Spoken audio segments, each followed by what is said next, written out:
កម្ពុជាប៉ាគីស្ថានបដិញ្ញាពង្រឹងនិងពង្រីកកិច្ចសហប្រតិបត្តិការទ្វេភាគីឲ្យកាន់តែខ្លាំងក្លាថែមទៀតនៅរសៀលថ្ងៃទី3ខែកុម្ភៈឆ្នាំ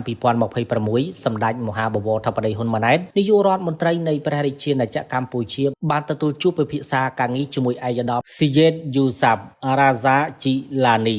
ប្រធានប្រសិទ្ធភាពនៃសាធារណរដ្ឋអ៊ីស្លាមប៉ាគីស្ថាន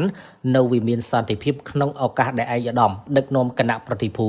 អញ្ជើញបំពេញទស្សនកិច្ចផ្លូវការនៅព្រះរាជាណាចក្រកម្ពុជាពីថ្ងៃទី2ដល់ថ្ងៃទី5ខែកុម្ភៈឆ្នាំ2026ក្នុងឱកាសនៃជំនួបឯកឧត្តមប្រធានប្រសិទ្ធភាពបានសម្ដែងនូវក្តីសោមនស្សរីករាយនិងថ្លែងអំណរគុណយ៉ាងជ្រាលជ្រៅចំពោះការទទួលបដិសណ្ឋារកិច្ចយ៉ាងកក់ក្ដៅពីសំណាក់ភាគីកម្ពុជាឯកឧត្តមបានរំលឹកថាឆ្នាំនេះគឺជាខួបលើកទី74នៃទំនាក់ទំនងការទូតប៉ាគីស្ថានកម្ពុជា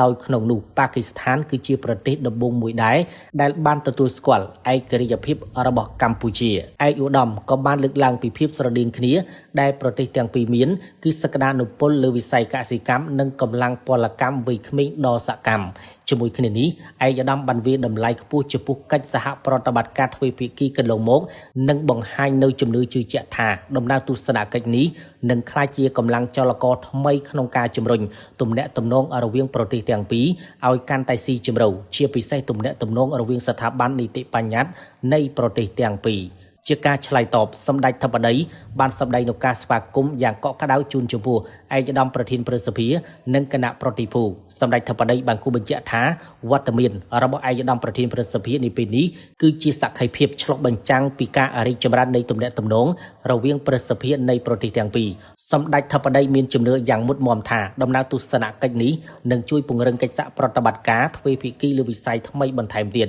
គណៈដែលរាជរដ្ឋាភិបាលកម្ពុជាត្រៀមខ្លួនរួចជាស្រេចក្នុងការផ្តល់ការគាំទ្រនិងបង្កើនសន្ទុះនៃទំនាក់ទំនងរវាងស្ថាប័ននីតិបញ្ញត្តិឲ្យកាន់តែជិតស្និទ្ធបន្ថែមទៀតសម្ដេចធិបតីនិងឯកឧត្តមប្រធានព្រឹទ្ធសភាក៏បានពិភាក្សាលើការពង្រឹងនិងពង្រីកកិច្ចសហប្រតិបត្តិការលើវិស័យសក្តានុពលជាច្រើនរួមមានវិស័យនយោបាយនិងការទូតសន្តិសុខនិងការពិជាតិពាណិជ្ជកម្មនិងការវិនិយោគកសិកម្មបច្ចេកវិទ្យាធនធានរ៉ែកម្មនសាលអប់រំនិងបណ្ដុះបណ្ដាលវិជ្ជាជីវៈវប្បធម៌ទេសចរសុខាភិបាលនិងការតភ្ជាប់រវាងប្រជាជននិងប្រជាជនជាដើម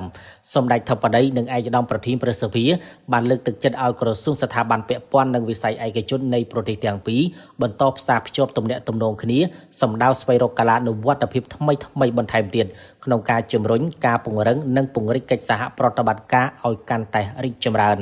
សម្ដេចធិបតីនិងឯកឧត្តមប្រធានព្រឹទ្ធសភាក៏បានឯកភាពបន្តពង្រឹងកិច្ចសហប្រតិបត្តិការរវាងប្រទេសទាំងពីរនៅក្នុងវេទិកាតំបន់និងអន្តរជាតិផងដែរ